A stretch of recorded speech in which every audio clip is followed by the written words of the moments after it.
Live from the Rob Christensen Radio Network Satellite Studio, it's Jim and Rob Overanalyze the Movies.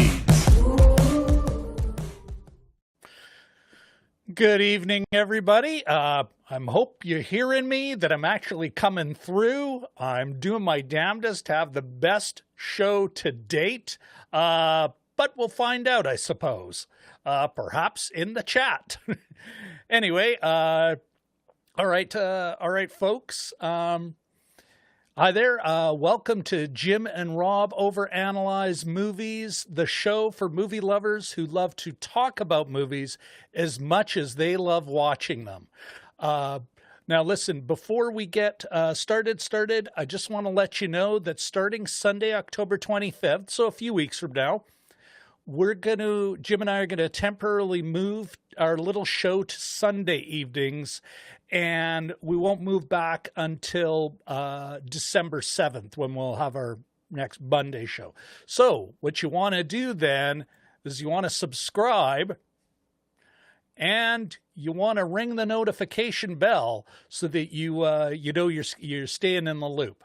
Okay, so we've taken care of that. All right, tonight, folks, we're off to Germany to check out Netflix's co-produced superhero thriller, Freaks, You're One of Us, where a meek fry cook discovers she has superpowers and uncovers a vast and evil conspiracy.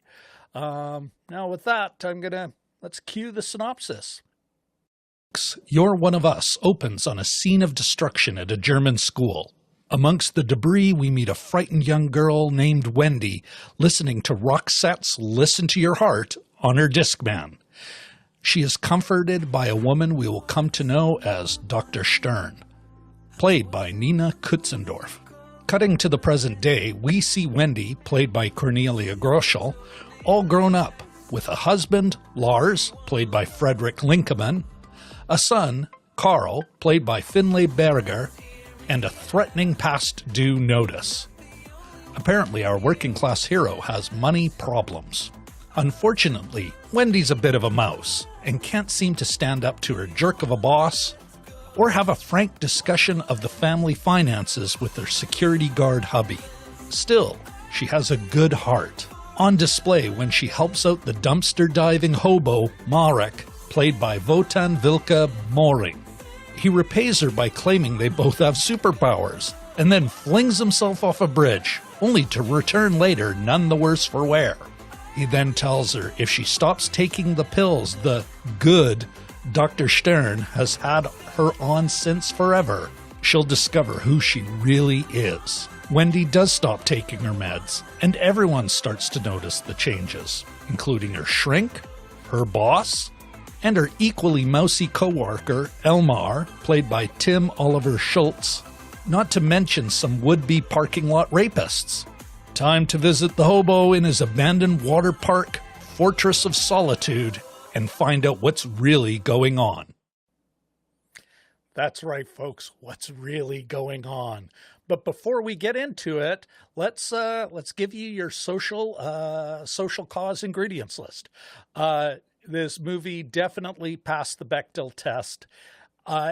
Did it earn a reframe stamp? Probably not. While it has a woman in the lead role and a couple of other top billed stars, I would say that it above the line, but behind the camera, other than a woman cinematographer, I don't think it made the cut. Now the other items, is it class conscious? I think it is, actually. And is there any class analysis to speak of? I also think so, but I'll elaborate when we get the conversation started.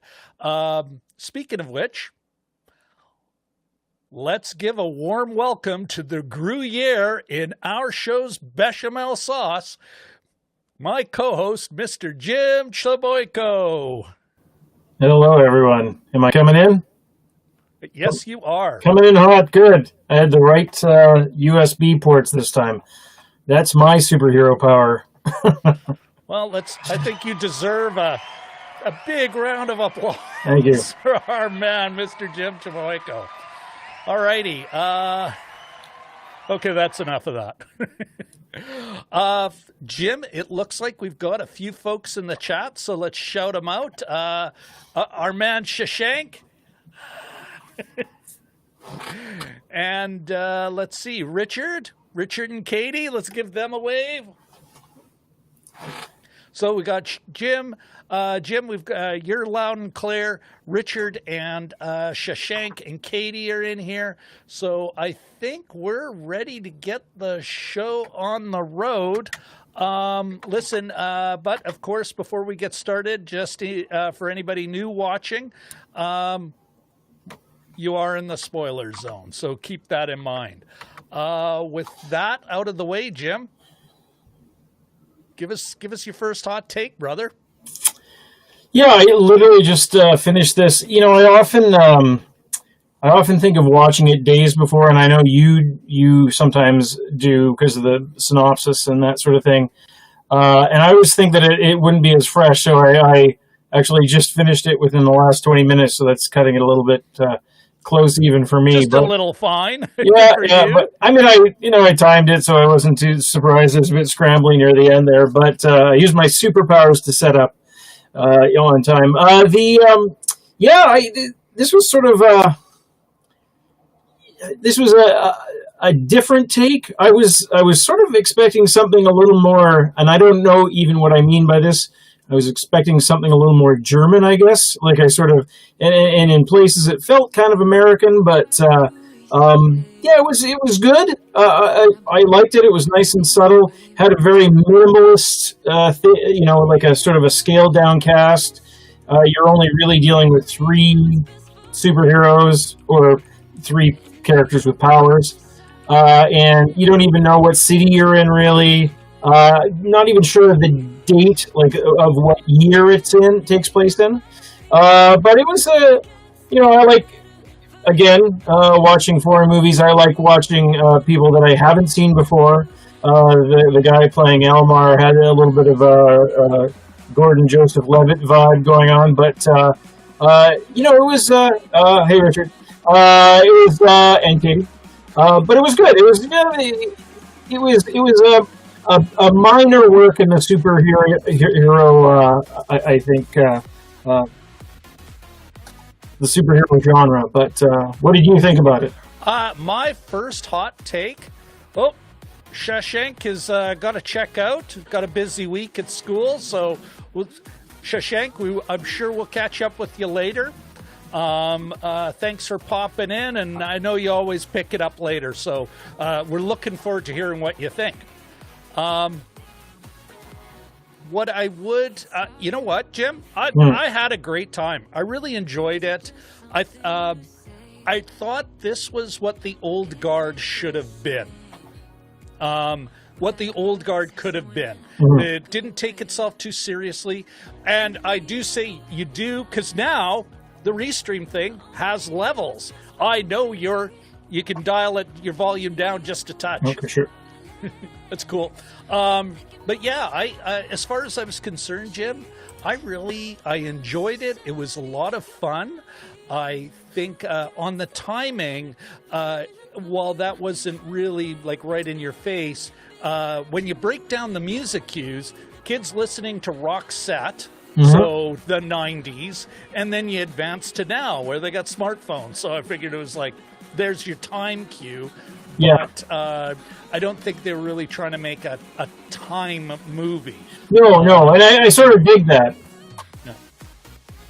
Yeah, there was one comic book that I used to read called Mage, and it was a retelling of King Arthur, basically, and it was set in the modern American city. I can't remember offhand the name of the guy who did it, but he just had a great drawing style. But the telling of it was nice and spare, and the lead character actually had a lightning bolt on his chest, and there was all these Arthurian things, but it was built into this, very it was like a Chicago type city, like or like the dirty New York of the 70s, and it had a lot of, and for it had that sort of timeless, placeless quality. I mean, I'm saying New York and Chicago, but I don't think they were going for that here, though, Jim. No, I just sort of like the minimalist thing where you don't have to explain the whole world, right? You're not really world building. You're sort of city building almost. It's almost on a smaller scale. It could have been a budgetary thing where you only have 3 people with powers, and but anyway, a lot of the stuff, the bending of the bikes happens off camera and things like that. So it was it was a low budget gig. But what they did on the screen was fine, and it was it felt like a really solid pilot for what could be either a series of low budget movies in this in this universe they're building. They did at the end go to Sydney. They've got other people to find that got away, and they've got a decent villain. They've got, they had the minor villain who might become major later because he did live, and he's been scarred, Jim, but they have the bigger, more powerful villain that they do have to run from. So I do, like, notwithstanding its lower budget feel, especially in, the people I was watching with, who may be watching us now, was noted where it's like, well, apparently we saw the special effects budget because that bending of the bike literally just, here, I can find it. And look, I'm doing something superhero-y right now, Jim. So I thought it was a nice, sweetheart little show. And again, not whereas I thought the old, I think it's like a perfect comparison, comparing this to the old guard. 70 million. That one was like, exactly, 70. Oh. Yeah. Hello, Ahmed. Hello. You should get a wave too. Oh, and it'd be Guten Morgen, Ahmed. It's got to be early. Good to see ya, Jelly Duck. I think, if we compare it to another Netflix, although this was a co-production with ZDF, it's a public broadcaster in Germany, but comparing the two comparing the two, I think, is fair. And it's a lower budget, definitely not even the 20 million that I would say the old guard was worth. But what they did with it, they managed to tell a tighter story, less And yeah, sometimes, Jim, go back to your point about budget. Sometimes less is more. Some restrictions force a cleaner story. Yeah. And we really did. Beginning, middle, end, nice little story, couple of hiccups here and there, but nothing where you're going, what the? I mean, there might have been some, got little tone bumps, but bumps, not, wait, what now? I don't know what I'm doing.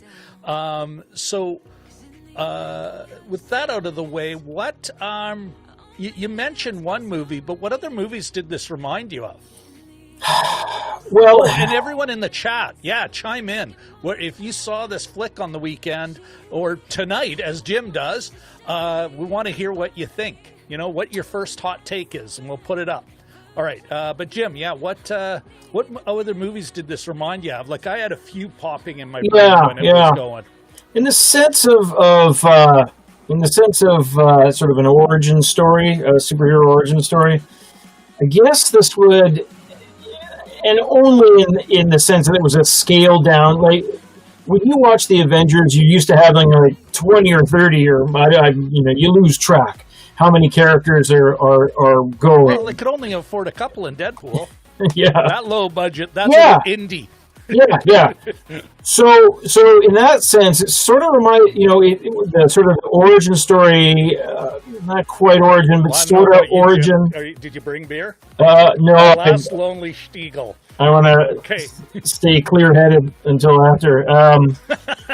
But here's another thing, scrappy and stuttery. But anyway, so in the sense that it's sort of an origin story and it's a bit of a scaled-down superhero movie, it sort of reminded me of M. Night Shyamalan's, was it Unbreakable? Bruce Willis, Samuel Jackson, So where you have the 2 or 3 characters, and the doctor and the law enforcement, whatever, depending on the movie.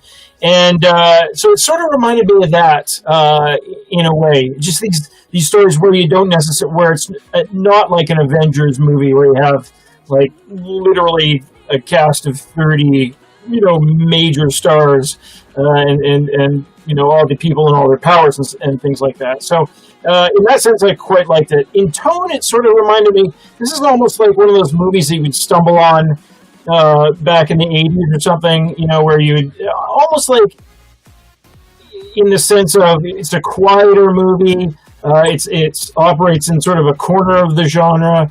So sort of like, I don't know if you ever saw The Quiet Earth. It's a New Zealand movie, and so not necessarily the movie itself, but just compare. No. But just it sort of reminded me of that.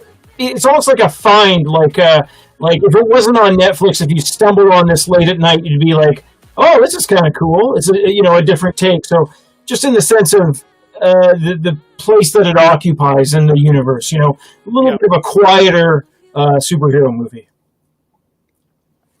What some of the other, like, I thought, well, I guess it's called the New Mutants, Teen Mutants. Oh. I don't know, but I also thought of X-Men. That same kind of these people as hunted, chased, or if we want to get kind of literary, what is is it the Chrysalids? Or I'm not super familiar with that. John Wyndham, really, kind of the next stage of evolution sort of thing. Yeah. But that was a post-apocalyptic one where this is, they just pop out every now and then. Yeah. Apparently living near each other, which kind of went against the rarity part, but was otherwise. Well, I guess Dr. Stern. And for those of you folks, like, I'm referring to one of the other characters, Elmar, played by, what is his Tim? name again? That's right, Tim Oliver Schultz. Yes. That young man, and how he's like, how is he working in the same place? But who knows, maybe Dr. Stern kind of puts them all nearby. That's sort of what I was thinking. Lock up. Yeah, that makes sense. I really am really quite pleased with this movie. Like, I even enjoyed it. I think it leaves a really good aftertaste, actually. Mm-hmm. There was another movie the last two you mentioned. What was the one before that it reminded you of? I guess it's the New Mutants. Oh, that's right. Yeah, Mutants, where they're all trapped in a. And this goes back to what you're talking about, like later on in his world building. Shyamalan's was it Unbreakable, and then what's his name? Split. Yes, Unbreakable, Split, and then Glass. Yes. Here we're in the Unbreakable phase. But New Mutants is kind of like the Glass, where they're all in an asylum. There's the evil headmistress / head doctor / head experimenter. But was there any? And I was thinking about this. Is like I can't. And you referred to a different movie that had a more mythic basis, but I'm like I try and kind of figure out how these kind of fit in myth, and I'm having a tougher time with that, even though these superhero movies are so, especially with the innate ability, it's not a sci-fi thing. Like Superman really is a sci-fi hero, a low rent space opera kind of sci-fi, but still that's sci-fi. Iron Man, sci-fi, whereas some of the others are more, Thor literally ripping off a myth, but what did you think? It's a shame that Shashank had to take off, because there's a really quick second where she's in the office, about 2/3 of the way through the movie, and she sees a poster of, I guess it would be...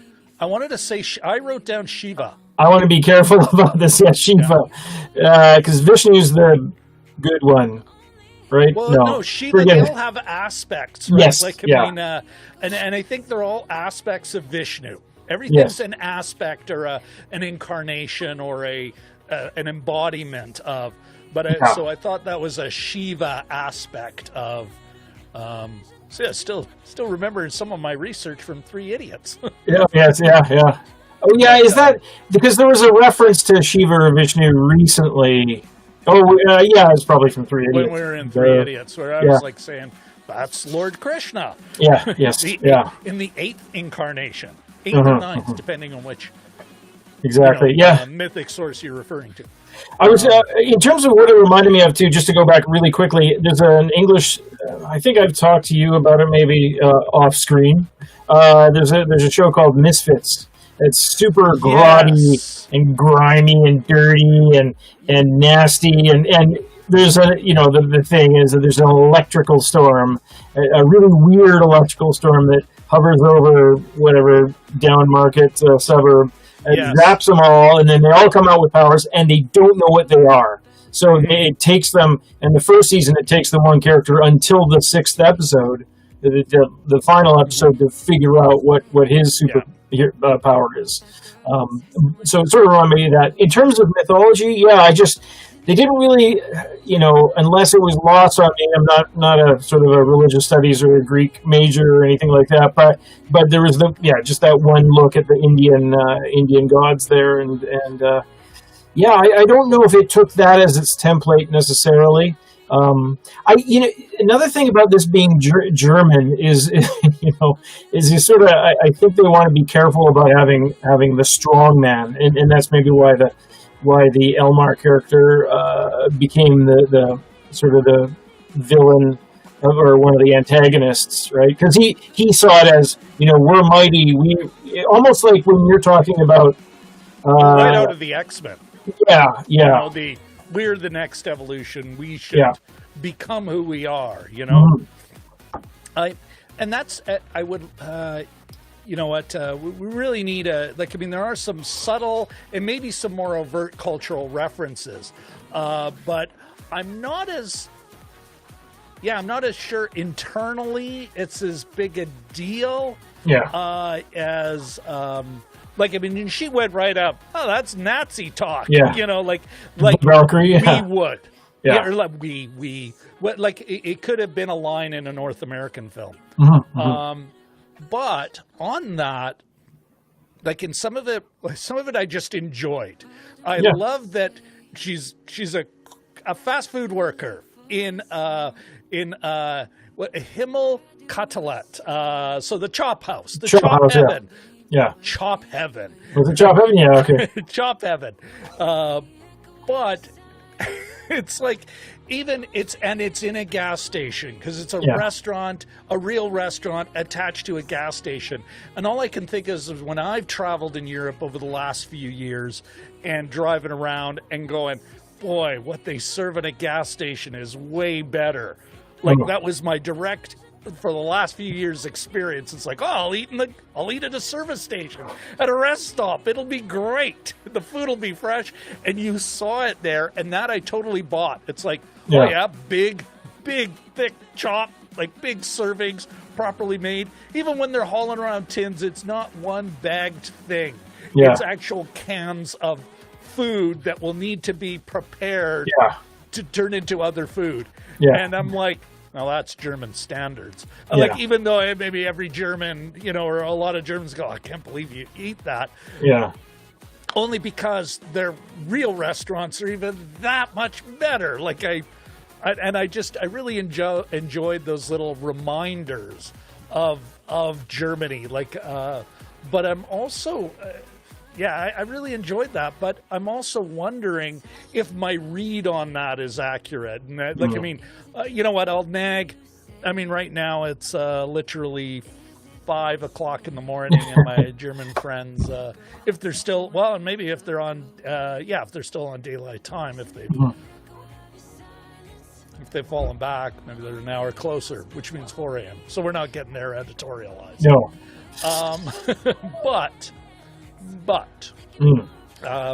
I was kind of curious. Like, I mean, there was, and I wanted to ask you about this, Jim. You know what? I did. I saw not only class, but there's some analysis, but it was maybe one of the weaker parts of the film, because in the first act, they're poor, but you don't know why. Or did you kind of get why they were poor? Like, it was, for me, it was like not until, oh, wow, they've got a massive house. That's why they're poor, because they both work. It doesn't look like they have drug or alcohol problems. They go to work, they come home. Dad plays with his kids. Like, yeah. Well, what was your takeaway from that? Because when I saw the pool, I thought, well, she works at a fast food joint. Probably doesn't. I mean, maybe for Germany they make a lot. I know they make minimum wage in like Australia and New Zealand is not bad. What's that? Relative to other income, it's still no one's going, oh well. And he's a security guard. Of the three characters, though, of the three superhero characters, it was funny because they each occupied a different sort of status. So I did not catch that, but yeah, you're right. They all The older guy who's currently to your left, I guess, stage left, with the hoodie on behind you. The hobo. He was a hobo. He was literally living in the abandoned theme park. And then and dumpster diving. Yeah, and the Gordon Joseph Levitt kid with the full head of hair that I didn't notice at all. Rich kid. Rich kid. I mean, the situation wasn't great, but economically he was doing okay. And then, Wendy was sort of right in the middle there. And working class. Yeah. Okay. So. Yeah, well, the way I read it, like, initially I was like, why are they poor? Like, I couldn't understand why, because there was no obvious cues other than, and initially, it's only briefly, you see stairs in there. What I thought was, okay, so this is some flat, which shouldn't be that expensive, even with European prices, because there's all things all level up, right? Yeah. But and as they came out, I really did. Oh, it's like some multi-family dwelling that they're living in when they came out. First, in that first act. Again, just talking the first act. It's only later, it's like, they got a pool. No, that whole building's their house. Ah, now I know. They're house poor.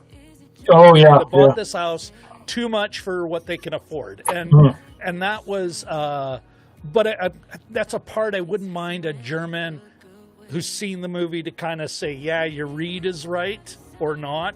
Yeah. But the other thing, and I wanted to ask you was, I really did obviously it's even deeper than I thought. You're absolutely right. Like, I mean, the hobo is literally homeless, poverty.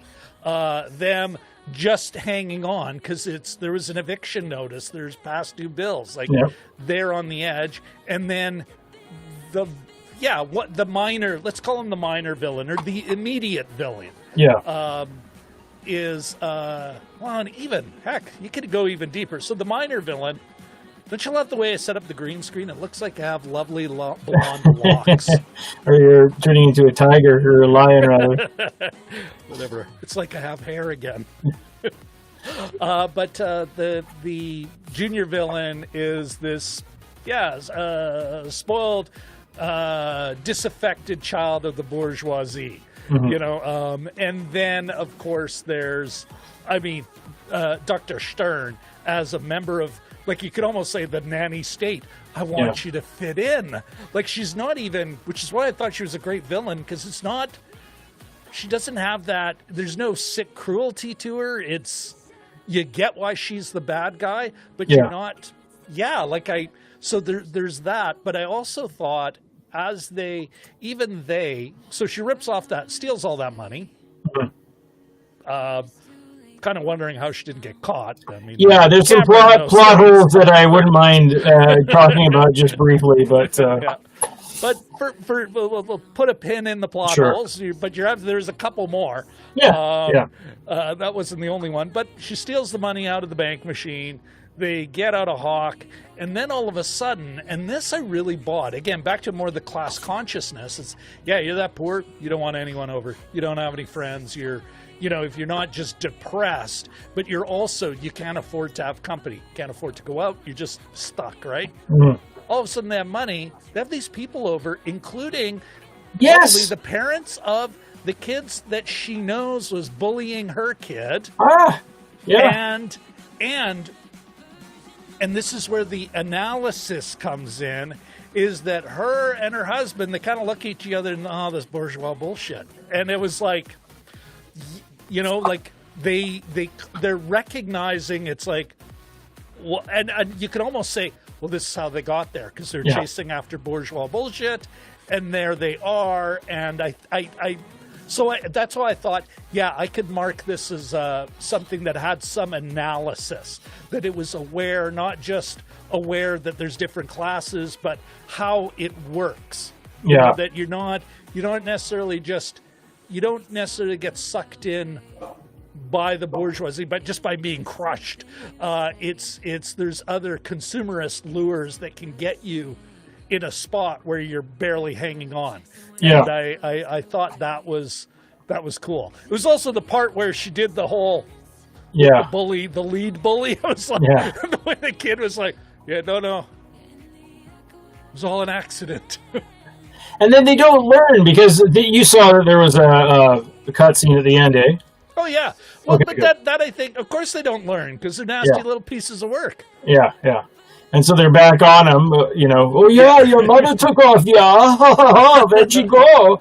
And then just sort of, and the one kid with the bowl-on swoop, they all sort of reminded me of... Just a sec, Jim, we got, we got to give him the proper wave. Nope. Kaiser 886 is in the house. Hello. The wave. We're looking for a compliment, of course. Why are you not Kaiser 886? Why are you not commenting on my beautiful locks? Is Kaiser German? Is that a German Kaiser? Or Kaiser. Okay. I believe we know him on Facebook by a different name. Always with lovely compliments. Oh, yes, okay. Oh, yes. There we are. I know who it is now. It's like fish. Come on. Oh, there we are. I'm reeling it in. There we go.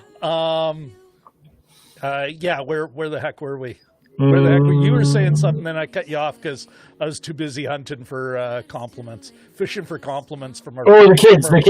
Yeah, the pieces of work. The bullies. They sort of reminded me, and this is where like her kid was cool. I liked her kid. Her kid didn't have the bowl cut, and he didn't do. They didn't. It didn't seem like he was dressed by a professional stylist like you'd see so much in American TV. His hair was kind of messy. Oh, I want to comment on that. That kind of thing. Sorry. But, he, the three bullies sort of reminded me of, help me with the names on The Simpsons, the three thugs, Jimbo, like the one with the swoop of hair there. Nelson Muntz leaves in Jimbo and Kearney. Yes, yeah. As opposed to Kaiser Sose. Yeah, no. But sort of one kid with the long hair who stole the shoes and who was sort of the spokesperson for the group sort of reminded me, because Jimbo has the tooth, but it's that other one who has the sort of the swoop of hair in front of his face. It sort of reminded me of that one. But, I know it... Go ahead. Go ahead. Yeah. No. You go. One of the things that I hate about American movies is they always make the kids, not always, and they're getting better at it. A lot of times when the children haven't been given enough thought, they just hand it over to the stylist and he's wearing something popped collar. He's like 7, from Old Navy. He's got the bowl cut or whatever. And you can spot them from a mile away. It doesn't seem organic at all. This kid sort of fit in nicely, not the best child actor I've ever seen, but he had sort of a couple moments, and he actually it was bugging me. I thought, who does this remind me? Who does this remind me of? And in the Alistair Sim Christmas Carol, when Tiny Tim is saying, "Who do you think brought us the goose?" and he says, "Oh, I think it was Mr. Scrooge." And they're like, "Oh, you're off your rocker, Tiny Tim." It totally reminds me of 1938 Tiny Tim. Totally. Even the little look in his, he had that sort of side part with the crazy hair, and we're going to reach out to the chat and ask if one of our peeps can look up who was the talent. Who was Tiny Tim in the 40s? 40s. Way back. We need to know. A little bit of a deep cut, but know. Probably dead for about 20 years by now. But anyway. Good chance, but yeah. I don't know. Who knows? Maybe he's. Well, what then? Going back to him, I would. It actually draws some comfort. Like, there was some great performances, but then there was some weaker ones. But his was one of them. And weak is maybe too strong a word. Only LA and maybe New York has that depth of talent that they can have, for any role, 10 like top tier child actors lining up to exploit. And that's what I mean about I draw some comfort that, I don't think there's any cinema where, like, there's a law of diminishing returns, right? Like, after a while, you only need so many great actors after a point where it's just, now they're just competing with each other for, minimal roles, but you're not getting any, they're not bumping up the total talent pool. But where you see those let's say, and I'm going to put air quotes around it, weaknesses, I think in this film was the child actor. There's a weakness that says something about their cinema, but also maybe even their bias. Like, I don't see, I'm not saying that there aren't stage parents in Germany, but I think that would be even more frowned upon in Germany, that kind of, exploiting a child, the way, whereas, in LA, dime a dozen top tier, whereas this kid, it's like, he's pretty good for Germany, which is kind of a good thing. So somebody out there will stumble on this, they'll follow on the hashtag, and they'll go, no, we have tons of great German, listen, we can exploit child labor with the best of them, and I stand to be corrected. But he was, but they didn't depend on him too much. They didn't lean on him too much. He did what he needed to do. My thing is, it was kind of neat when he shrugged, when he cock blocked. Oh yeah. I was wondering where you're going with that. And he just shrugs. That I buy. There's some real. That was brilliant. Yeah. Oh, yeah. oh, we might have an answer, Jim. Terry Kilburn starred as Tiny Tim in 1938. You know what? I will momentarily take a quick look and see if the look fits your memory. Well, it's one. Yeah, I mean, it's one particular shot. After the show, I can probably send you. But he's looking up and he's got a big goofy smile with with the dog teeth and. I know what you're saying. Yeah. Yeah. I know exactly what you're saying. But in terms of, did you want to hit on the plot holes there, or is that? Well, sure, yeah, go for it. So I'm too busy looking up a picture of Tiny Tim. Sure. It's all about you right now, Jim. So I was wondering, when she. About halfway through the movie, when she kicked in the ATM, the bank machine, and stole all the money. There's a couple interesting things about that. Number one, all those things have cameras, as far as I understand. And that's not a mirror to check one's makeup or hair. It's where that comes through. Blonde, curly hair, probably lives in the area, wearing a waitress suit. It was there's a that meek thing was interesting. I don't think he lived that long actually either. I kind of searched it out. Is this a kid? Yeah, might be. Maybe. Yeah. All right. Anyway. So there's cameras all over the place. Number one, they would have a camera and it would get to the doctor right away. Number two, sort of one of the interesting things about that is that there was no consequence for her stealing the money. The cops didn't get involved. I thought, are they going to have to, are they going to threaten her? Are they going to bring her in? What's going to happen with that? But never was found out. Didn't feel bad about it, which is fine. And there was no consequence. And it typically saved the there family, Jim. Yeah. But. So that was one of them, just the sort of the lack of cameras. There's a couple others. I don't think that the douchebags that she beat up in the bar would necessarily go to the cops.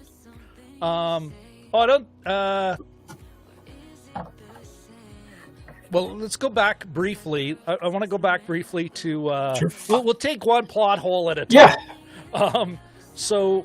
First, the bank machine, and I think that kind of leads to a few, like almost a tone problem, and it was the only time in the whole movie, and that was like the fun and games part, that you're still in the second half of the movie, you've established everyone, and then it's very much, quote another movie, Shazam, where he uses his powers for selfishness, and they have fun, screwing around in a drinking beer and going to a strip joint and whatever, like all these inappropriate things. But so that's part of it. But if you look at it, so it's there they have a moment, Wendy and Elmar have a moment as they're chatting just after she's knocked off a bank machine, and then they're in the bar and they have that, and we'll talk about it in a sec. But it was the one time where I'm like, wait, what? Just these tone jumps, where why they didn't have. And I swear to God, Jim, I really might just cut this to watch it myself. But it should have been bank machine. Let's go have that beer. Into bar, have that moment, which we're going to talk about in a sec, and then the quieter moment, then she goes home. That whole chunk of the, really the first half of the second act, as far as the consequences go,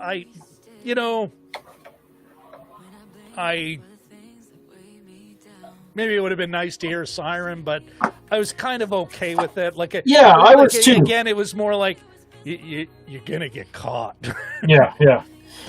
machine has eyes that you didn't kick out, you know? Yeah, yeah. But a lot of times when those things happen, and I think that's an effect, and this again, watching foreign movies, you get a different take on the world, and I think that sort of consequence thing, that would be a big American thing. So if this happened in an American movie, there would be consequences, just America being what it is. There would definitely, in my humble opinion, in my legally non-binding opinion, there would be consequences for a character stealing money.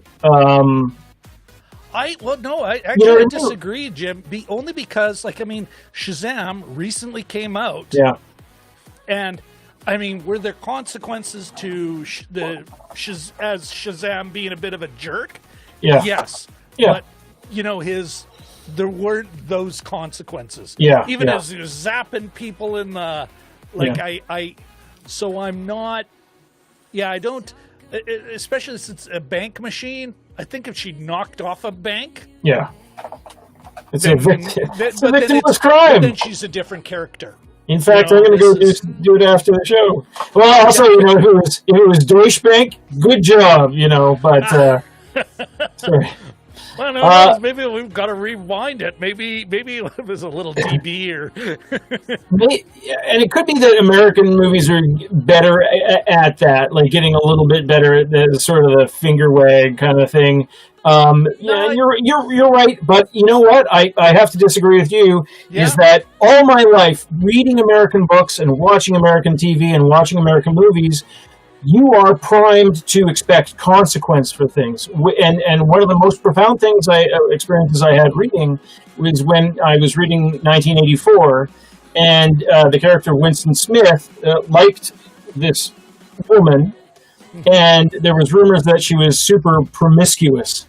And he actually liked that about her, and I thought, "Oh my God, what am I reading?" You know, and I think it was because I was so primed to you know think that take that on the moral level, and then I was about 18 or 19, and then since then I've really noticed that American takes on things are often not, and it is getting better. Like the Sopranos is about essentially a bad guy, right? But there are aspects of the culture that are extremely black and white with that kind of thing, and if you do something like that, you gotta pay for it. If you look at your film history, like going back to the Hays Code in the 30s, where they were not allowed to make a movie where the bad guy must always have consequences. Yeah. A woman couldn't be seen in. It's very strict. It's only gotten, maybe not better, but more realistic. Yeah. There's been anti-heroes, great anti-heroes. I mean, The Godfather was a celebration of crime, even though it was tragic for Corleone Jr. Yeah. What the hell is his name? You know what I mean. Played him. Yeah. I wonder, though, and this would be interesting. Again, folks in the chat, chime in on this. I think what we're seeing is a different. It's not that there aren't consequences. The Americans are no better at it. What we're seeing, though, is different morals at play. Yeah. A different kind of worldview at play. But also, I also think people it's kind of like downloading bootleg movies off the internet. I suspect there's a level of criminality that nobody cares about. And the other thing is that she was immediately in the adventure. It was like she had this. There were consequences to her behavior, in that her own husband, her family started to fall apart. It's like, how did you get this money? And blah blah blah. Like I think this wasn't just as knee-jerk in its consequences, but part of it is because they were going for a different moral. Which makes me think, if you were to put a theme on this film, what is the theme? Oof. Certainly not stealing is bad. Yeah. No, and I just want to reiterate. On the subject. I have no problems with the whole consequence, no consequence thing. I think it actually makes for a cleaner movie, because then, if she did get nailed for it with the police, something, it would just be like, it'd be one of those side things that just takes you away from the route that the movie should go in, and it just sort of, it's a little off track. The movie's about something different. Yeah, and you don't want it to sort of wallow in the details of that kind of thing. But in terms of just quickly, Lifetime movie would have had the kids see her steal. And then, why did you do that, Mom? When did you get the money for my shoes, yeah? Is that blood? I like that. 9 ketchup. 9 America sauce. A couple things. Well, just one thing, really. Something like Spider-Man, the first Spider-Man, Tobey Maguire. He's chasing down the bad guy. He doesn't kill the bad guy. The bad guy's walking backwards and he trips. So just it's like, anyway, that's a whole other topic of conversation. But that's that sort of. A hero can't seem to be doing certain things. You know what I mean? Like, he couldn't kill a bad guy, even if the bad guy's really bad. And you see that so many times. But well, I think but this is a lot. I think this whole world is grayer. Like, I mean, those rapists are dead, except the one that ran away. Yeah, like that's it. Yeah, you killed those guys. They weren't really like. Did those guards all die? And you know what? Hard to say, right? Yeah. Well, let's go back. Let's rewind a bit, just to continue on the plot hole point, because you were talking about the bar fight.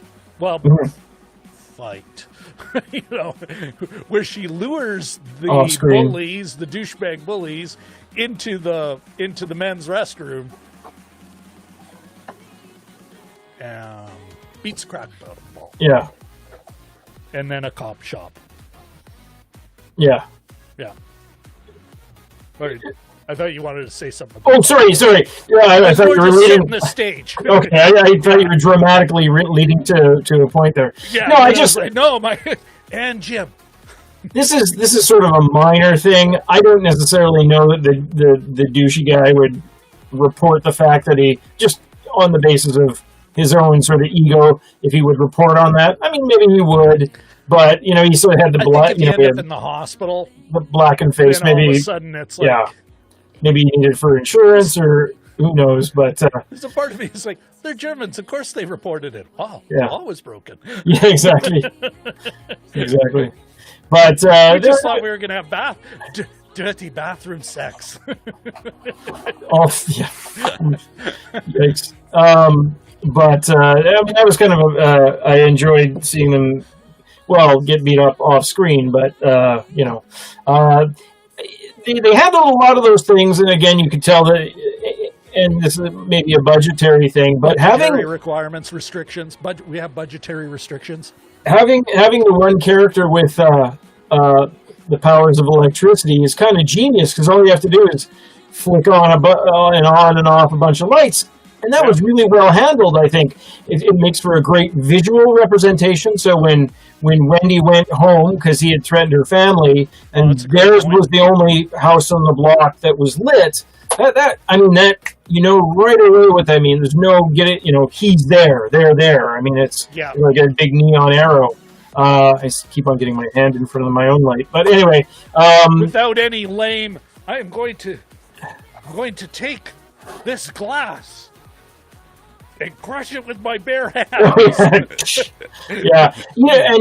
look at the detritus. The most effective example of that, it was when they went to the Fortress of Solitude, as you mentioned, the abandoned theme park, and he he touched the wire, lit it up, and then there was that far shot, and the little sort of the water mushroom, the water started coming out of it, all the lights turned on. It's visually a good effect. It looked great. It made the point. It showed power. Quite literally showed power. It was a nice little piece. And it helped pay off that location. Yeah. Oh, yeah. Absolutely right, because they established the size and scope of the location, and then you turn everything on, like, and almost in that sort of, it almost subverts some of these superhero movies, because there is this guy who ostensibly could live forever until apparently he couldn't, but it is this. Now there will be light, and this is when it gets all fancy, and when it's really more, you're just making the whole place a big heat score. So turn off the lights. I've been living as a hobo in this shithole, eating out of garbage for a reason. Yeah. You know, that subverting of those superheroes getting together expectations. You know, where all of a sudden this power is with us, and this power, and now this, and we just have to put it all together to defeat the bad guy. You know, and they totally undermine that. Which, no, you're right. It was a nice moment, and then a few of those nice little moments. Yeah. Back to the plot hole thing. And again, plot hole and budget, et cetera, et cetera. So there's her husband tied up in lights at the very end. And how the hell does he throw the rubber gloves at her? Yeah. Like, where did those come from? How did he do that? Like, even if it was... Oh, look at this. Oh, Jelly Duck's chiming in. Like, like, it's like, what the hell? You know, like, it's one of those, you know, you roll your eyes a little, but I'm still having a good time. And the movie's paying off well. Yeah. You know, they didn't get themselves into a cul-de-sac, and they're like, oh, we're never going to get to the highway. We're hooked, you know. Yeah. No, there's little sort of hits of serotonin, I guess, if that's the right, some thing. And it went, especially when some she got pheromone went up. Oh yeah, when she was getting back at her boss, her sort of cartoonish boss at the Chop Heaven. It was sitting in the back and reading Arnold Schwartz motivational help. Well, I suppose Fit Mitt Arnold. Do you know who this is? She goes, Mitt Arnold. She goes, I don't know, Rambo. Which is, you know, the superheroes before the superhero movie genre, sort of the 80s. Yeah, that 80s, the 80s superheroes. That was the thing. Yeah. Jelly Duck. I think Jim and I would both. The movie trailer's tight. It was a solid trailer. And it is. It's very much a German take on the X-Men or the New Mutants. I couldn't. I don't know about Jim, but I certainly agree with you. Yeah, that's a great take. And Ahmed, if you haven't seen it, well, you know what? We'll save a recommendation for later. Sure. So, with that, was there anything else? Like, I thought after that it was handled pretty well. Like, this is a reasonably tight little film. Yeah. Do you buy my political read? Like, I mean, you saw pieces of it. Is there more to this movie? Is there more in the message than what we've already kind of teased out? You know, like, I mean, in some ways, it's almost like the overt meaning, listen to your heart, listen to your heart. Thank you, Roxette.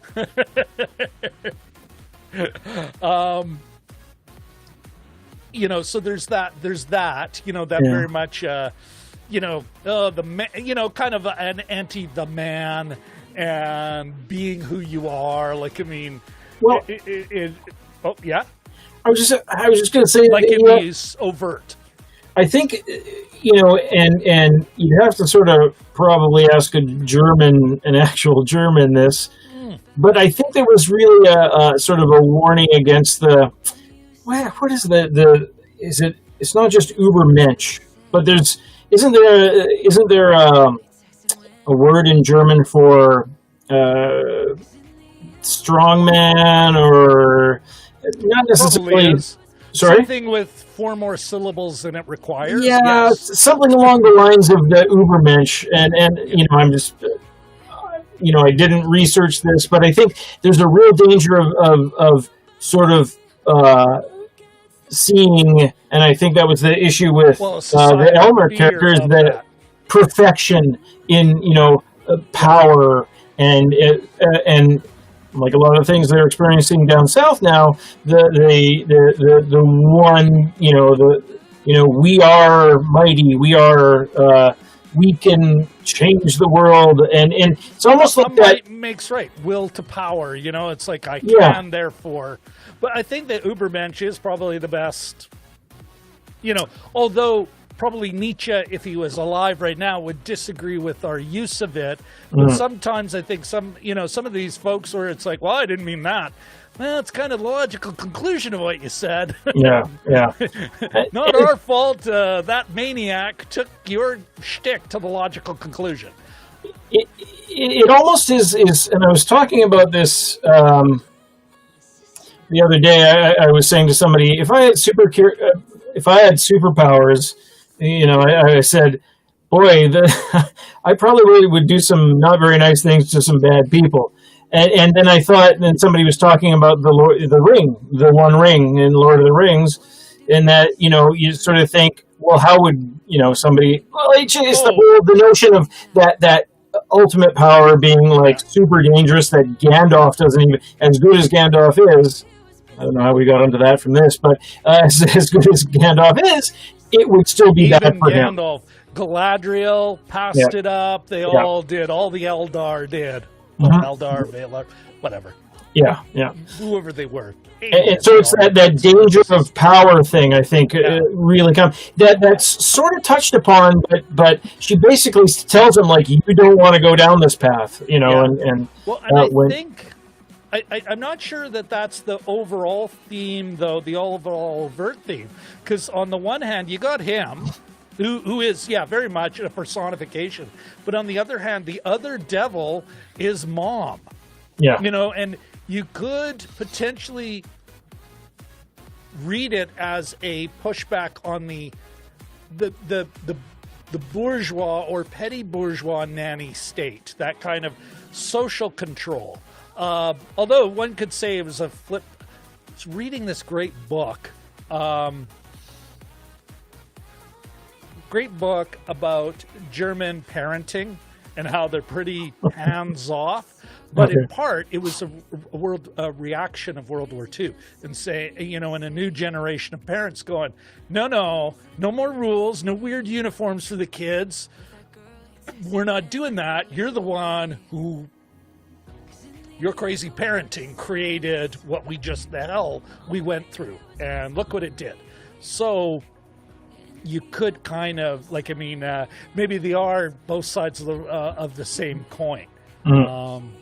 That's something where we'd almost need like the filmmaker to comment. Yeah, I'll see if I can find a. I was looking for a little bit there. So hands off, non-helicopter German parenting would be what, U-boat parenting, I guess? Well, I'll. You know what? In a moment, I'll find the book.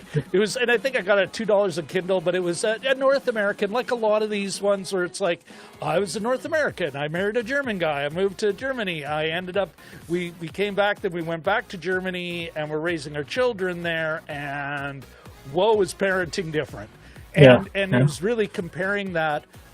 What I think for a lot of North American parents, especially if they're middle class, like economically or functionally, where they get there's a lot of pressure to helicopter and be super involved and whereas the comparable German would be very much kid skinned his knee, He's got to learn, let them learn. I want to just skin is only temporary. Ahmed in the movie, actually, Arnold is referred to, but yes, he is Austrian. Even though he did praise Adolf Hitler, there were some good things. I suspect he's walked that back quite a bit since. And then it's the American citizen. I could see an amendment being made to make him president if the United States is not tired of celebrities as presidents. When you remember the talk around Oprah, it's like, haven't you learned your lesson? These game show hosts are not a good idea. Okay, where are we here? Oh, Jim. Okay, here is it. One thing that struck me that was unlike most superhero movies, is the shades of gray. That's exactly, you're absolutely right, Richard. She was a regular human being who discovers and is not perfect in any way. She loses her cool. Like, she has to establish some self-control. It's not Captain America. I was always good. Then I got the power and stayed good. You know? Yeah, you're right, Richard. Well, what do you think, Jim? I agree with Richard, but... Yeah, I think that we've been sort of... I mean, Richard managed to say in a sentence, I think what we've been sort of trying to express over the last hour was that it was different, and there are different kind of... well, Richard's got a nice little run. Here, he's got, so here, I'm gonna read it all out, especially for the podcast version whenever I eventually cut it. But one thing that struck me that was unlike most superheroes movies is the shades of gray. They make a strong case both for freedom from Dr. Stern, but also a strong case for medicating these folks. Yeah. You know, you're left with an understanding of both sides. And that's exactly what I like about Dr. Stern is she is the bad guy. I'm not, she's the bad guy. She represents the boss antagonist in this film. But you can see her point of view. She's not, what do you put it? The mustache twirling, snidely whiplash. Snidely whiplash. Yeah, she's sincere, and I think her care for them. You know, like at that opening scene, and I chose that and those components, like it is she really seems. Whereas in American films with that individual's not cut that slack, Mm. Yes, yeah. No, I agree. Did I have I just thought of something and I lost it, but anyway. Well, let's go to, here's a question I wanted to ask you. Sure. What do you think about the makeup? The makeup? Let's, talk about Cornelia, and the woman who Cornelia Gröschel. Here, I gotta look at it again. Gröschel. Okay. Gröschel. Cornelia Gröschel. She played Vendy. She played Vendy. Why would you give a German character a name with a W? Anyway, that's. Well, because it has a sound. Yeah. You don't let look at Wotan, Wilke, Möhring. Yeah. That's why. Because it sounds like something. My mom That's why they say Willkommen. My mom dated a Danish guy for a while back in the 80s, and he used to say, this West was made in the vest. So just like that. Whole aside. Oh, I was actually going to mention too. I did just in a break. I did a break in me talking. The Tiny Tim character was actually from the 1951 version, and it's a character by the name of Glyn Dearman. So GLYNDEARMAN. So that was the one that I was sort of thinking of. Gotcha. Yeah. Anyhow. But I didn't really notice. It seems that you've got a point to make, but I didn't notice anything. I do have a point. In particular, I usually give these. It's like I have a tell. What did you think about this obscure thing? Exactly. Did you notice what television was in the corner? No. Referring back to. She looks fabulous. She looks real. Yeah. And this goes back to our, when we talk about the physicality of all the actors, in this film is very much like the Norwegian films, where they all look real. But the reason I'm talking about makeup is, as televisions get better, as digital capture gets better, like, I mean, they're pretty soon, especially these lower budget films, they're all going to be capturing on 6K and 8K, which is incredibly high resolution, a lot of color detail. You notice when an actor has makeup, male or female, and with women, because the women actors who tend to get more makeup, it becomes like, it can be disturbingly obvious. And so, whereas here, like, they made a trade-off, because there was a lot of close-ups on her, and either they had a real light touch on the makeup on her, or they just didn't at all. Or they were doing it for effect because she'd been crying or something. But yeah, I was like, I'm wondering if we're going to start to see more and more of that, where it's like, where there's no amount of filtering we can put that's gonna not show that we've got a lot of makeup on this person. Just like they used to cake on that white crap during the silent film era, in part just to give some contrast. Well, as color got better, and then these things changed. So I'm kind of wondering, have you noticed that, never mind in this film, but in other films? There's a theory in this house that so many, and this is not really proven by any scientific fact, but that Australian and New Zealand and what have you, actresses, specifically actresses, are getting more work because they've had less work done.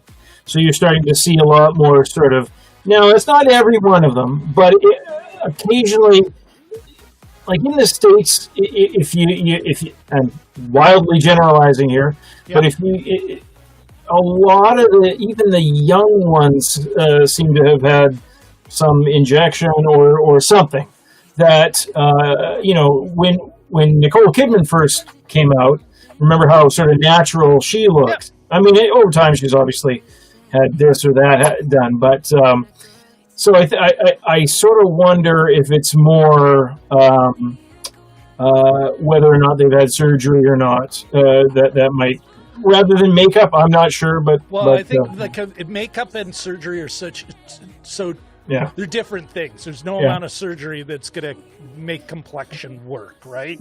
I'm not. I do think there's an actor, because even Canadian film, British film, like, I mean, the Americans have a very, it's like they're disturbing child actors, where they're all like really good but weird, like, I mean, there's an American standard body shape, look, everything, it becomes kind of almost supernatural, not supernatural, like unnatural, or slightly, you can go, American. But I'm actually more like, I'm kind of curious, because it's not like every cinema used makeup, and a lot of it, because skin doesn't, to paraphrase The Simpsons, skin doesn't look like skin on film. Like because of lighting that you had to use, you needed something to, like, there's just all these other technical factors. Whereas I'm wondering if this technical factor is going to drive to a more natural, like just a more natural look, because it's like, you can, or another great advancement in chemistry, where they come up with a makeup that does what it does without looking like you caked it on with a trowel. And again, this is male or female. Like, I'm not just talking the clownish look that Trump has. Like, we finally actually the last few days seeing, hey, that's the old man that they elected. Like he looks like his skin. It looks like skin now. Old man skin, but not that weird orange. Yeah, and there's the various shots of him with his, hair being blown back by the helicopter, and it's just, you see the circle of, and he doesn't do his ears or his eyes, his neck, like he fell asleep outside with sunglasses on. Yeah. A So weird orange raccoon. somebody in that administration being incompetent. Figure. Anyway, that's a poser. Let's move on. You're eliminating my... we just lost the West Coast. My zero. Exactly. You know, several people are watching. It's like, oh, we just lost one. We lost Nebraska. There goes 20% of our viewership, Jim. Thanks. One nice thing, another cool thing that I think they did, and I may be completely wrong about this. Pardon my belch. And I think we started to talk about this at the start. In terms of the music, I mean, you mentioned Roxette. There was also, I think, I Died in Your Arms Tonight by Cutting Crew. Was that what they were called? And a few other sort of 80s. One that I didn't recognize. 90s. Yeah, like was it early 90s? Okay. It's all 90s tunes. So on her Discman. Yeah, on her Discman. And as the movie got on, there was a sequence. There was a dubstep sequence. So you were almost going, and I may be wrong about this, but it seemed like you were going chronologically, and it was only until there was a little bit of a montage in the hospital of pills and water and meals and that sort of thing, and they had this little sort of electro kind of synthesizer thing that sounded sort of like current day. And so they sort of worked their way up from Roxette to dubstep. These are just the kinds that I noticed. To sort of a little bit more of modern. And when they showed the very end, when it was, for, I guess, released superheroes looking over the skyline, it had a little bit of an EDM. Jelly Duck just said, you mean like EDM? Sort of a little bit. I'm not even sure what you would classify that as. Or you mean like Edmonton, but I think it means EDM. Yeah, electronic dance music. I know, I'm just kidding. You know what I noticed about the music cues is when we're hearing 90s, it was diegetic. It was all, she had her Discman on. Yeah, oh yeah, okay. Or just off her, then we heard it like it's coming on the speakers. Yeah. Whenever it was on, the only time we didn't was their actual, and it was a music cut, like a music L cut, where that's what she was listening to in the headphones, and then we're listening to it like she's taking them off, and then when it cuts to her eyes open 20 plus years later, and it's on the radio, because as soon as she turns off the radio, the clock radio, the music stops, the Roxette stops. Okay. So I think what we saw is, regardless of what the other music was, like, I mean, either in the soundtrack or the boy, I've got like a green glow going on, Jim, that reminds me of Lady Hawk. It's really bothering me. I'm more distracted by your Beyonce like locks there. Well, thank you. Where was it with the music? Oh yeah. Otherwise, it was all like, I mean, the amount of diegetic music and that using the like how she was using the headphones, how she used that to kind of soothe herself. Yeah. And be away from what was going on. And I thought it was a big cue when she left it for her son, because, of course, she had to leave the family to save the family. Mm-hmm. Mm-hmm. Boy, I'm like, Jim, I am just so damn... I am really just impressed with this movie. Again, without laying it on too thick, there's enough going on to work with, but it's still just a real fun little movie. Yeah, there's nothing where you're like, or that over, like, not really a lot of. If you're gonna be big and arch and self-serious, you better give me MCU level action and drama. If you're not giving me that, I want something like this. It's a little more real, a little more relatable. Because I'm thinking of the old guard where it's like, no, we want to be just like the MCU. Yeah. But most of our budget is going to producers' fees. So, Yeah, no, it was good. Go ahead. Yeah. Yeah, no, it was. I did quite enjoy it. I sort of don't know what's going on with it. Like it's primed, of course. it's got that big question mark. This is not a literal question mark at the end, but sort of a who knows what's in store for us kind of thing. And I was trying to get a sense of. Apparently, this was I think it's a pilot. This was like a 3-movie deal that Netflix did to sign 3 German-made movies, and that's they made a deal that auf Deutsch something, I guess, like in German. Yeah. So this was one of them. And but the other movies were not related to this. No. It was like a romantic comedy, I think, and one was and you got to look at who the owner is, the copyright owner. It's not Netflix. It's ZDF and this. Okay. Yeah, so I think if we see another one, and maybe we will. Netflix does its math and ZDF does its math, and maybe they can. But I do think they were like, maybe we can, because you have that ending. Yeah. And I'd be willing to watch him again. Yeah. It was a tight 90 minutes, and they went. Jelly Duck forgives you. I was going to say now, she was great too. As a lead, and I don't watch a lot of German things, so I don't know if that, if women have great roles typically in German things, but she was super watchable as a lead, and she carried. I mean, she could easily carry the movie, and I think that was well cast. Nina Kutzendorf, I thought she was great too. She delivered. She had a bit of strength to her. It wasn't. Oh, I just think of none of that. It was reserved. You're like, I don't believe you, but I believe your sincerity. Yeah. It's that. Which I thought was pretty good. One of the things that I didn't get or just didn't work for me, I didn't know what was going on. But I wanted to know what you thought of it, was Elmar's weird family scenario. He's calling his obvious stepmother mom. Yeah. And she's like, I told you not to call me that.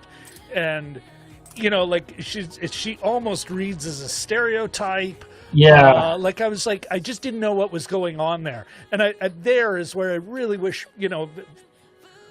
I'll bug my German friends and say, hey, can you explain this? But if anyone else has any comments, because I didn't get that. I didn't get what was going on there. Well, the mom fled. Obviously the dad's type of out. Yeah, and they didn't really go over. He just said there were some issues, there were some problems. Obviously, there was some. Yeah. Anyway, maybe right after sex, going to lecture your boy. Just gross. A little weird. Just tone deaf and gross. I think I love portrayals of parents that are so tone deaf. But anyway, but I was actually a little bit not. You got to watch out. And the stepmom was a black woman, and I think you have to, Although, having said that, they made the boss, the white boss, at the Chop Heaven, they made her equally cartoonish, I think. And these were both sort of bigger, heavy-set women. That woman delivered, I thought. Yeah, and then they brought her, and then she just totally disappeared after about 45 minutes. But they moved on. They never returned back to the restaurant. Yeah, no, I don't think. Yeah, you're right. She didn't disappear. She just. Yeah. She's that first obstacle. Yeah. That she has to overcome. The first boss fight. Back to this. Yeah, I do. I like the structure of this film, the way they layered it. She has to, right at the beginning, it's like, you can't even stand up to your own boss. You're a mouse. And then all of a sudden she overcomes that. So she gets some money. Because that was the reward. Wait, it is like a video game. Why did she have to confront the boss? To get the better job. Yeah. To get money, to get them out of debt. So they just kind of All right, well, she's done that. Let's just get her the money now. And that's the other thing too. I'm glad you brought that up. Is that so there is, as we discussed before, there was no sort of immediate consequence for her taking the money from the bank machine. Yeah. There was also, she basically got that promotion through violence. Like by grabbing the boss. Violence. What's that? I think we should be clear here. In court, it'd be the threat of violence. Yes, it was coerced. Well, I don't know if you're allowed to grab somebody and lift them above the thing. I once got a guy. Before. That was not about the the ridiculous thing to split hairs about. That was her using violence to tell her to get lost. Yeah. She was all chipper about the new job. Oh, I see. Yeah, well, which also you saw in her. She was almost her confidence or her agency grew. Yeah. Once she stopped taking the drugs. Like even when the shrink comes by the place, and she's a lot chipper than the depressed mouse beforehand. Yeah.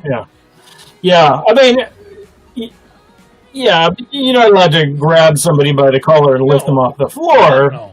I once got a guy. I'm just saying that wasn't the exact thing she did. Well, it wasn't the exact sequence. It was an implied promise, I think, after a while. Well, but let's say, hey, whatever the boss inferred. I had one coworker that I got fired once because he was just such an asshole, but he ended up throwing an in basket, like where you have in and out, Yeah. He was like, this doesn't belong here. I said, well, it's not your filing cabinet. And he took it and he threw it on the floor, and that got him fired. So it's not a shocker. Yeah. Anyway, that was actually kind of. But I think that's why they made her so cartoonishly cruel and evil. Yeah, but yeah, that's true. But she leaned in. She still had a character. The whole squeezing, she's playing around with the hand gripper. She's reading and quoting from this ridiculous Fit Mitt Arnold. And drinking power shakes and. Yeah, I thought it was a well-drawn cartoon. A cartoon bad guy, but a well-drawn one. Yeah. And you need some of that in this, but in terms of the stepmom, I think it was a little bit, you sort of have to watch. There was almost an implication that she was, when Electroman was lighting up the house and was like, making all the lights and the music change and stuff, that she was running away from ghosts, the old thing that. I didn't buy that at all. I thought she was just terrified. Yeah, well, as she should be. Yeah, because he's literally touching and turning stuff on and off. Yeah, I mean, well, I sort of worry about. I don't know if I'd necessarily cast an evil stepmom as a black woman, but that's maybe I'm being oversensitive. Well, that's what we need but that's why we need that cultural. Yeah, or because it could also be that you just.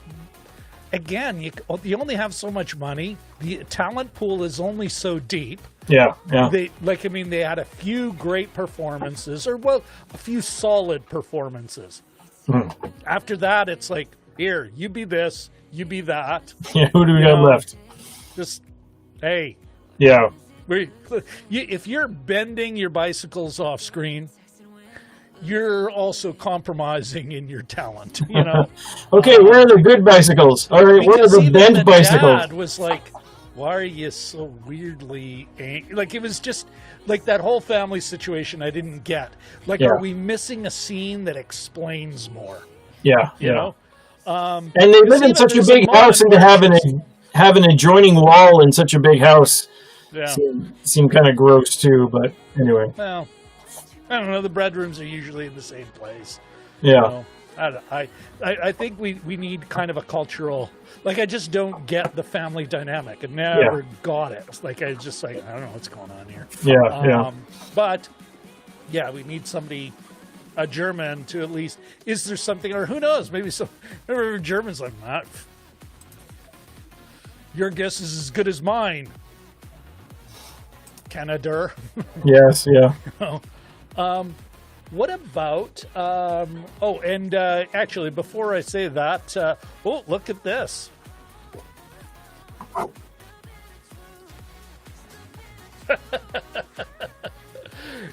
You know what, Richard? No, because she had a hard time. Remember, Richard's going, maybe they had powers all along. The drugs only suppress self-confidence. But she, you know what? You go from the beginning where she's dragging one keg along the floor to is later one under the arm and the other in the hand. Taking two of the things of, canned tomatoes or canned beans or whatever the heck it was from before with slipping and needing help. So I think the strength was, everything was suppressed. There's one thing that I was sort of wondering about too, and this is one of these little minor kind of buried things, is that all this time Dr. Stern's been keeping an eye on her. Is it Stern? It is Stern, right? Been keeping an eye on her, and evidently the husband's been sort of, giving her little reports. I don't know if that was sudden or just like a recent thing, or it's been going on all along.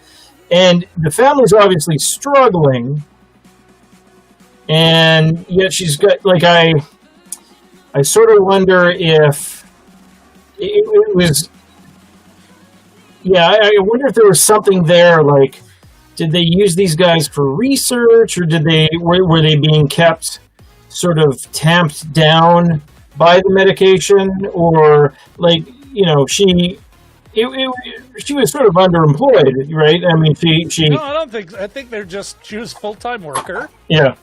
He's full-time security guard. They bought way more house than they could afford. Like, that thing was nice. Like, that's depending on what part of Germany they're in, of course. Looks like they're somewhere on the suburbs. Nice yard. Nice 2-story in-ground pool. Yeah. Big front yard. Like, that's a premium. Yeah. I think it's a premium home.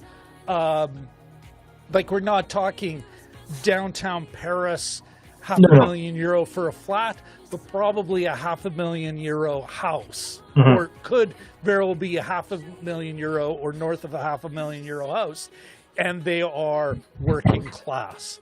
Look at this. Were they being used for research? Stay tuned for the big reveal in Freaks 2. Yeah. Like, she had eyes on her, right, but they were still struggling. I don't know. It was but I don't know. I think they just, I think it's only later. It's always later. Hey, your kid. See, here, he should go on pills. Yeah. I really buy that. She's like, we can release you. Want you to be normal. It's all just about making them normal, and some of them are too extreme, and they get big drugs and get stuffed in the nut house, and others, they try and, okay, maybe we can let you go, and all that you've worked for. There's a social worker working for an evil, a vast, unsavory conspiracy. Yeah. Unsavory. I think that was the actual transliteration. Oh, was it? It's like, I don't think that word does not work the way we need evil. Yes. Yeah. I don't know, Jim. What let's throw it out into the chat. Ahmed, Richard, Katie. I think, correct me if I'm wrong, Jim, if I can capture this right. You're wondering if, like, even their poverty was like a part of the engineering. I'm wondering if we can take more of a class analysis, and maybe not intentional, but it's more here's a way to keep people down, get them in debt. Again, I'm not sure you need that level of engineering when it's like, well, no, the debt'll do it. Yeah, exactly. It's like, all of a sudden you stay in your crap job because it's like, I have to keep making money to just hang on. Yeah. See, doctor, are you worried about laser bitch? Oh, not really. You should take a look at her credit card. She's got dead out the wazoo. I don't know if they have the word wazoo in German. But I'm not. But again, if there's another one, and there could very well be, it's cheap enough thing to make. Yeah. Especially, some low budget effects where she kicks something. A lot of these effects are doable, right? Yeah. So yeah, we'll have to wait and find out. Listen, I'm going to take this quick opportunity in this brief lull to folks. I think it's time to beg for a like. What else can we beg for, Jim? Subscription. Is that the next one, or is it Yes, the bell? please. There we go. That's great. Yeah, and then of course, because our schedule will be changing in a few weeks, temporarily. So you want to subscribe, otherwise, and then ring the bell, bang that ring-a-dingy that bell, so that you can be notified for the changeover. I was actually in Dollarama today looking for a bell, and they didn't have one. The search continues. Maybe I can find an effect and just. Where do you buy a bell these days? Anyway. Oh, you know what, Jim? We'll save that for after. Get a triangle. I found. I'm this close to being Jerry Todd, Jim. Oh, yeah. This close. Got an effect, yeah. Yeah. Laser bell. Was there any? I think. The performances to me were maybe not a mixed bag, maybe is too harsh. There was some where it's that's perfectly serviceable. And then, I would say actually, you know what, maybe a couple of, I've already, picked on the poor child, but I think most of them were perfectly serviceable. I'm not sure I can really say Cornelia, Wendy's, the woman who played Wendy, I'm not sure I could say it was a standout. No. But it was good. It was solid. I mean, she was carrying the movie. As the lead, and it was quite clear she was the lead. Jelly Duck's asking, is there another sequel of Freaks? That was something I was trying to figure out today, but I didn't see any news on it. Sometimes they announce these things this year. Yeah. Yeah, I think it came out within the last month. So yeah, I don't know, Ahmed. You see it, watch it, and then you'll see. I'd be interested to see if you agree with Jim and I, or with me. Actually, I shouldn't say Jim and I leap to that, but I know I felt like this was a solid pilot. They chose, not necessarily, they weren't promising us anything, but they sure were. If they could do it, they're no, we've teed up another one if we can.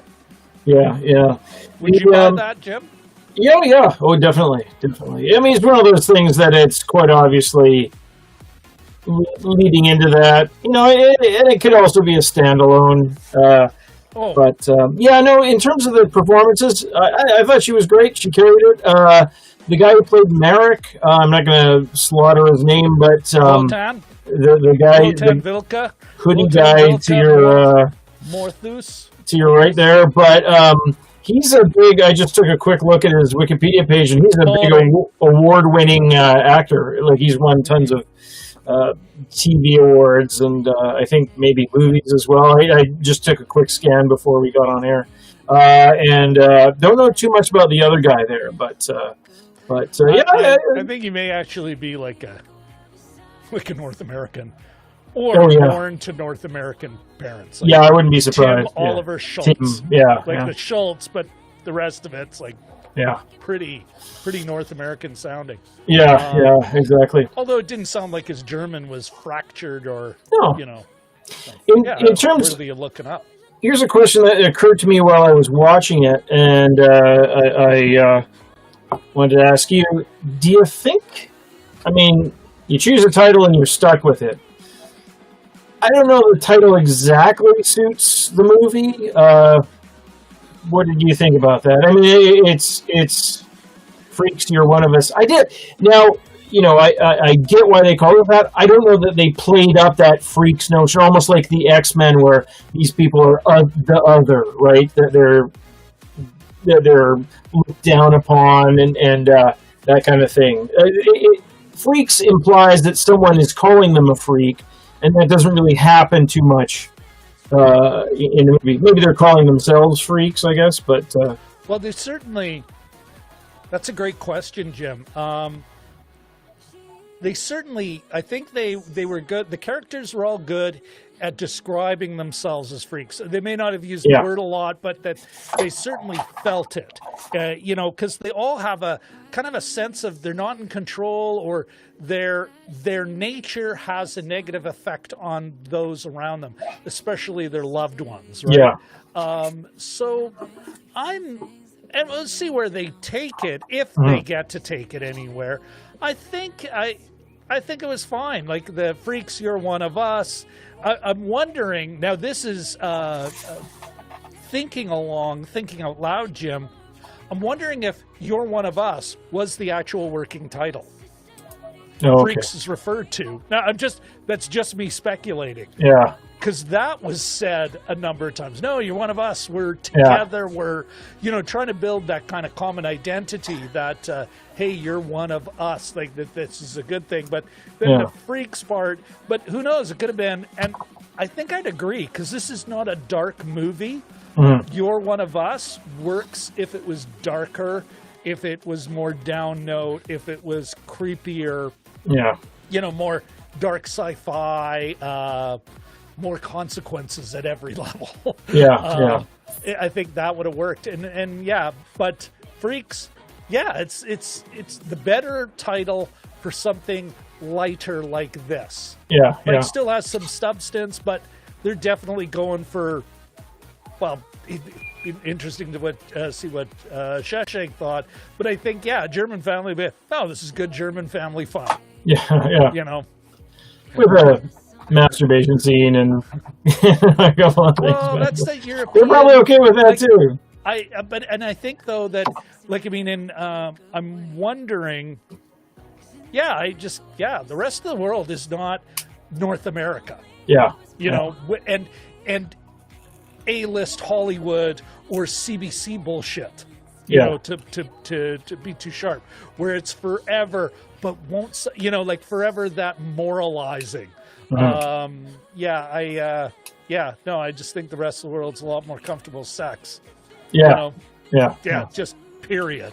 A lot more comfortable with life as it is actually lived. And so I think that's all we're seeing when we see these films. Is we're just seeing the rest of the world's opinion on how life is lived. But as far as the freaks things go, if they're going to keep up with this more lighter kind of freaks down under. Oh my gosh. I know. Well, here's Richard's take. Freak sounds like it was assigned by Netflix to be punchy and sell in North America.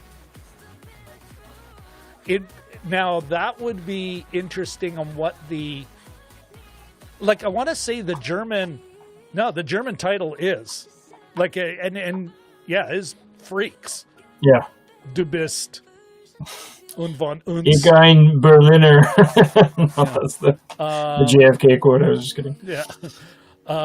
But that's a good question, Richard.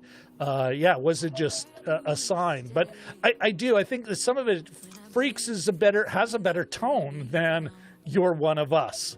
You're One of Us is that's X-Files shit, man. Yeah. Or even One of Us would be kind of vague. Yeah. I mean. Counters at least. Even if you're gonna have an upbeat ending, it's still there's just so many more words. Yeah. It's Freaks. And there's also a cult movie called Freaks, isn't it? It was literally about circus freaks and that kind of thing. Yeah, so I think it's when I was setting up the thumbnail, the files, and everything. You know what? It's I do. No. I put brackets around it, the year, and some sort of reference. So if we run into another one, it won't get confused. Gotcha. Because I'm sure I've heard it used as a title for a movie more than once. Yeah. Can I quote them though? No, I could not. What else? Was there anything that really was, other than a couple of tone shifts and a couple of plot points where it's ooh, not buying that. Oh, you were talking about Well, no, I think we did address this, but I want to go back to, you're talking about that you thought maybe the guys in the bar would not have called the cops. There's a part of me wondering, I could even buy just the bartender comes in, and the police get called. Oh yeah, there'd be some way. It's not that I have any great, even when we were talking about the sort of the moralistic implications for, violence and theft and things like that. These things don't bug me. They're different. But you're noting it though. Yeah, it's noteworthy. Yeah, and that there may be different than would be handled in other by other hands, but. The word would get out somehow. There'd be, and that's sort of why I talked about the year thing, because you saw some phones, but you didn't see a lot of them. Like they tend to come out, in Black Panther, for instance. Everyone, all the big sort of punch up that they have in Korea. Everyone's taking pictures of Black Panther after the cars skid to a halt and that sort of thing. And you didn't see that thing quite as much. There's no, probably, I don't think there was any references to social media. One of the first times in a long while that I noticed that in a movie, which was kind of refreshing. There was. So anyway, the word would have gotten out somehow. There was apparently no security cameras in that area of town in Germany, but that's just really. Splitting hairs, I think we were saying, or that's just really small potatoes there. So, yeah. Well, on that note, Jim, before we plug our next show, what are your actually, before we get to final thoughts and recommendations, although I think you can tell what I think, why don't we plug our next show? Sure. Thanksgiving show, so to speak. Thanksgiving. It is Thanksgiving on the 12th, isn't it? Our Thanksgiving is Thanksgiving Monday, yes. Okay. It's my shot. So yeah, give us what's the movie, man? We will be viewing the Manitoba filmed We Summon the Darkness. Very cool. There you go. The Manitoba lens. What are the phrases you hate? Manitoba lensed. Locally lensed. Helmed by. We Summon the Darkness. Shot, I believe, was it Selkirk and Winnipeg? Selkirk and around town, yeah. You see, here's an interesting tidbit. Friend of the show was actually one of the ADs, was in the AD department on that show. Not Kyle. Who would that be? A pal of the show, Kyle Wong. So maybe we'll see if he can't. Who knows? He might not feel comfortable commenting on a show he worked. We'll just edit this part out. We'll definitely extend Kyle the invitation, because it'd be cool to have somebody who's on the crew, look in the movie. So folks, on that, before we let me just close that part of it, bear with me. We'll take it out in post. I'm always having a hard time. Okay, so folks, you can check We Summon the Darkness here in North America. It is on Netflix, but I believe it's actually Netflix has the global rights. But you'll have to check your local streaming services. It was released on video on demand and streaming, so they didn't get a chance to have a theatrical release. Richard's got a couple of comments there if you want to bring them up. Yeah. We will but you can check that out, and then we will be here on Monday, October 12th at 9:30 p.m. Central Daylight Time, Universal Coordinated Time, offset -5. Okay, so we've got some more comments in our chat. Let's see. We've got some folks waiting. That's absolutely. Thank you very much, Richard, for bringing that to our attention. I forgot. This is actually a crowd suggested, one of our viewers First name of Katie actually suggested watching this film in part because of the local angle, and so yeah, that's a great angle. Yeah, and so it's super cool, and that we have a friend of the show that was in it. It's been on the show before. I think that's awesome. But yeah, Katie, thank you so much for bringing it up. Richard, thanks for reminding me of that. And yeah, we're looking forward to it. So before we, as we're getting close to wrapping up, let me first ask everyone in the chat, if you saw it, your final hot take, and if you thought it was worth it for others to see. And then I'll hand it over to you, Jim. What any final messages before we cue the outro? It's a good, solid, fairly low-key superhero addition to the superhero genre. Totally worth a look. A little bit of a different take, and nice. Would you say a four-hander? I mean, there's tons of characters in it, but it's pretty much the three people with powers. The Doctor. I think it did a great job to maintain focus on her, though, as the one carrying the film. Yeah.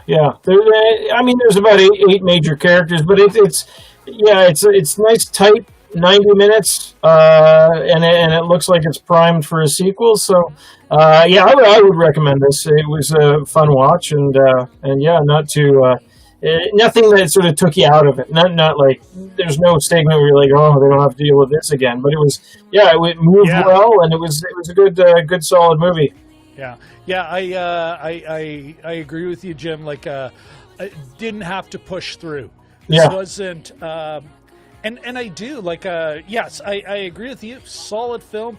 I really just enjoyed it. I thought it was fun. And so I can certainly recommend it to others.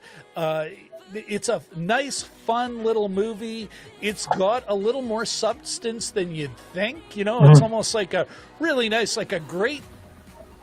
This is going to sound a little ridiculous. Oh, sorry. It's like a great s'more.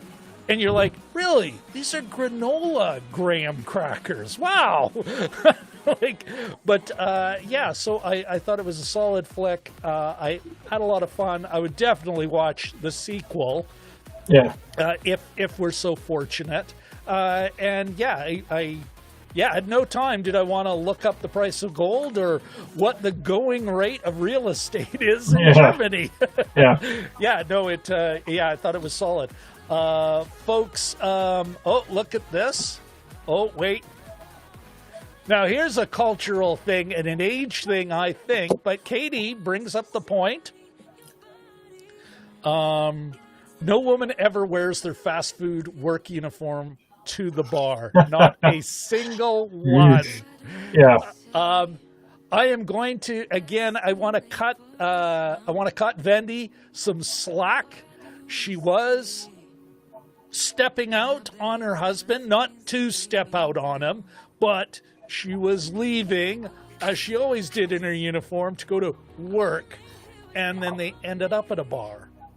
But I see what I believe Katie might be like work. And I've worked quick serve. You've worked in the restaurant trade, and you've done a little quick serve too, I think, Jim.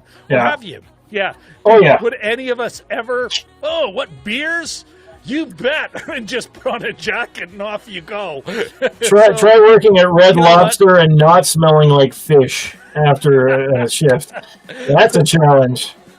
So even as I want to disagree with Katie, I gotta grudgingly give her this one because I've worked in quick serve and there's no way in hell would I, unless like maybe black pants and the jacket done right up, if I didn't smell like chicken.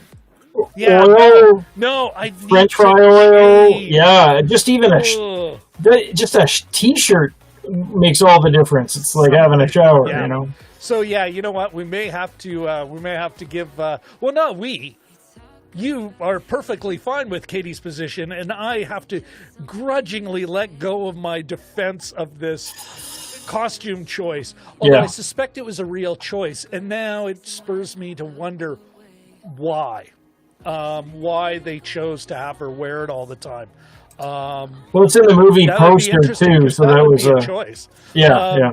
Or maybe there's a cultural component, but like an identity thing or something. But right now, Katie brings the excellent and point. It brought me around on it, because I never would. I'd be what, especially not at like a dance bar where you want to put your moves on. Unless it's some type of a whole place to show off. Yeah, you're not going. No. Or you have way more confidence than even she had at that point. Or it could be like a waitress fetish night or something. Who knows? I don't know. Even not that waitress getup. Yeah. All right. Yeah, that's true.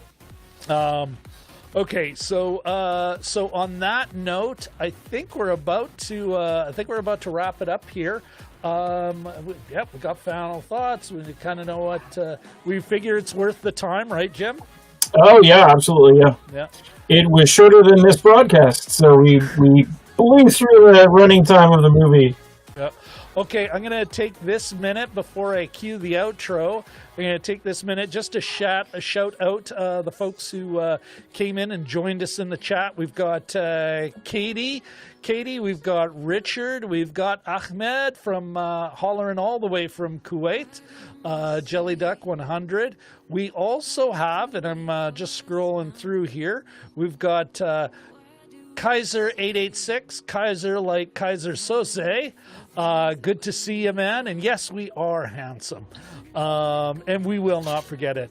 Of course, Shashank, again, thanks for dropping by. Yeah. And if you make it to this, when you rewatch it, and you make it to this point, we're waving at you, brother. And yes, love to hear what you think, Shashank, about the Shiva reference later in the movie. Were we way off? Or were we yes. bang on Good on point. that? Would love to know that. So anyway, folks, I think are we good, Jim? I think so. We are. All right, everybody. I'm going to give you all one more big wave. And I think it's time to. I'm taking down the music. Auf Wiedersehen. Auf Wiedersehen. All right, cue in the outro now.